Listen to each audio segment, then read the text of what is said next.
I'm Glenn Hazelwood. I'm a research scientist with Arthritis Research Canada, located at the University of Calgary.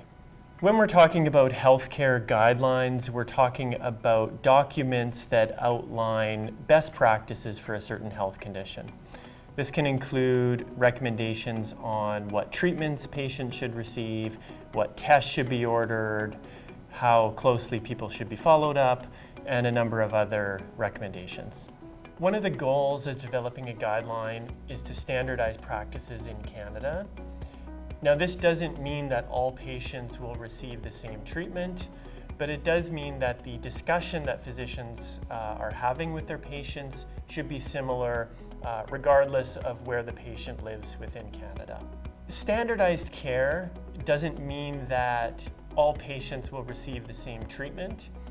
In some situations, it's very clear that one treatment's better than the rest. But in many situations, patients have choices between treatments. And this is really where shared decision-making comes in, where the patient and physician will discuss the best treatment option for the patient and come to a shared decision. Guidelines are typically developed by physician or healthcare societies. Once a topic is judged to be important, a guideline panel will be assembled. This will include physicians, researchers, patients with arthritis, and other healthcare providers, including physiotherapists, occupational therapists, and pharmacists. Arthritis research scientists play a prominent role in developing guidelines for arthritis.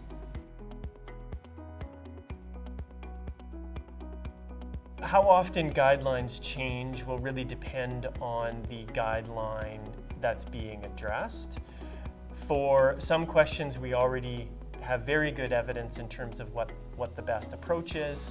An example of this would be exercise for knee or hip osteoarthritis.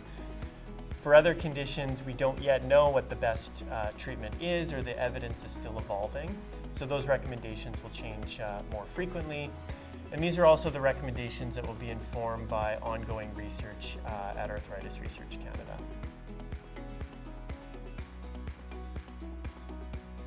A recent example of a guideline would be a recommendation for COVID vaccination in people with autoimmune rheumatic diseases. These are conditions such as rheumatoid arthritis, where patients take medications that may interfere with their immune system.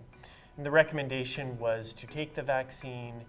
While the protection from the vaccine may be lower in some patients, the benefits still outweigh any of the risks.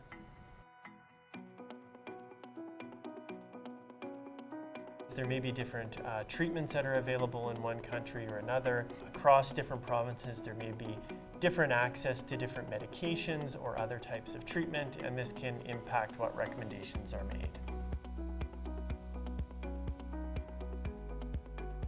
It's really critical that the patient's perspective is taken into consideration when developing recommendations.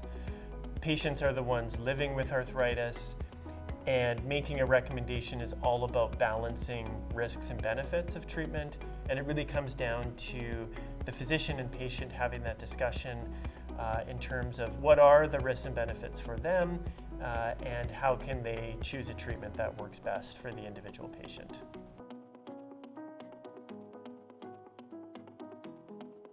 There are tools to help patients make decisions about their care.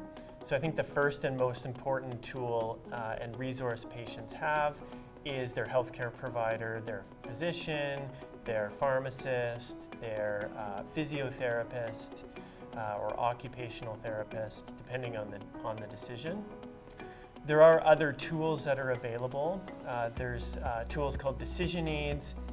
And what a decision aid is it's a resource, either a paper-based or sometimes they're online, that really walk people through the healthcare decision.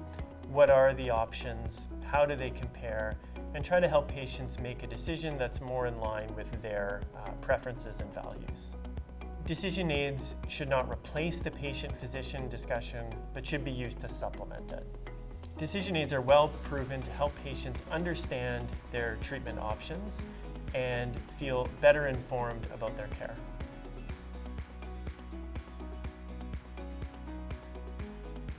So let me walk you through what a typical decision aid looks like.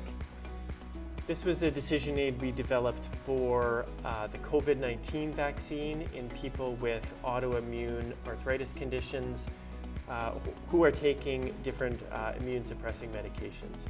So the first page of a decision aid always outlines what the decision that's being addressed is. So in this case, it's should people take the vaccine or not, or wait. So in this case, it's should I get vaccinated now or wait. The decision tool then will outline the different, a bit more about the treatment, in this case the vaccine. What are the different benefits of the vaccine from the studies that have been done? It'll then talk about what are the side effects or risks that people may experience.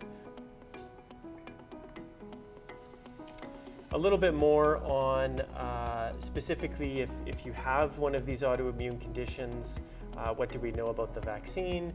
Or if you're a child living with one of these conditions or have a child, what you should know. Finally, this decision tool has a section on what people should do with their regular medications with the vaccine.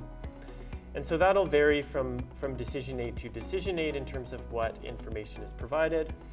And then at the end, all decision aids will have a section that outlines again what the different options are and what's being recommended by the different patient and physician societies. And then finally, the last page of the decision aid will include information on how it was developed, where it can be found, and when it was last updated.